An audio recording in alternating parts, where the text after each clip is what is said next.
लोग कहते हैं कि करबला में हजरत इमाम हुसैन की मदद के लिए कोई नहीं आया, लेकिन सच तो ये है कि उस दिन जमीन और आसमान की हर ताकत उनकी एक आवाज पर लड़ने के लिए तैयार थी। ये वाकया आशूरा के दिन का है। जिन्नात का बादशाह जाफर जिन अपने दरबार में तख्त पर बैठा जश्न मना रहा था। उसे इस बात की खबर ही नहीं थी कि करबला में नबी के घराने पर क्या बीत रही है। तभी अचानक उसके तख्त के नीचे से दो जिन रोते हुए और मातम करते हुए गुजरे। जाफर ने उन्हें रोका और पूछा, अरे आज तो खुशी का दिन है, तुम लोग क्यों रो रहे हो?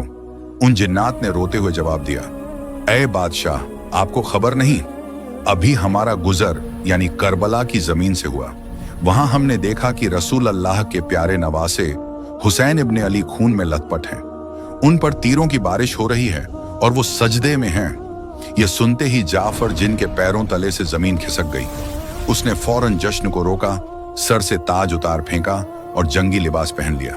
उसने अपनी तलवार निकाली और जिन्नात के एक बड़े लश्कर को लेकर हवा से भी तेज रफ्तार में करबला की तरफ दौड़ा।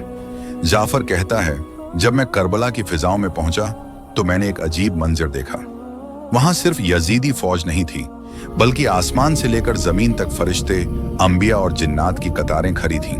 वो सब अपनी बारी का इंतजार कर रहे थे कि इमाम हुक्म दें तो वो दुश्मनों को खत्म कर दें। भीड़ इतनी थी कि जाफर को रास्ता नहीं मिल रहा था।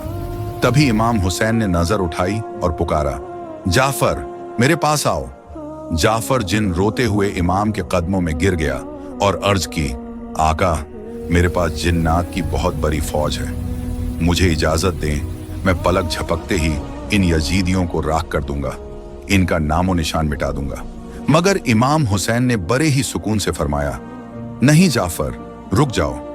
अगर मैं चाहूं तो एक इशारे में दुनिया पलट दूं, लेकिन मैं अपने नाना के दीन को बचाने के लिए और अपने रब की रजा के लिए यह सब्र कर रहा हूं। मुझे अपने अल्लाह की मर्जी प्यारी है। तो दोस्तों, याद रखना, करबला में इमाम हुसैन बेबस नहीं थे। कायनात की हर ताकत उनके हाथ में थी, लेकिन उन्होंने तलवार नहीं उठाई ताकि इस्लाम जिंदा रहे। करबला का यह मंजर बताता है कि जीत हथियार की नहीं बल्कि सब्र की होती है। अगर आपके दिल में भी इमाम हुसैन के लिए मोहब्बत है तो कमेंट में या हुसैन जरूर लिखें, और ऐसे ही इस्लामिक वाकयात के लिए चैनल को अभी सब्सक्राइब करें।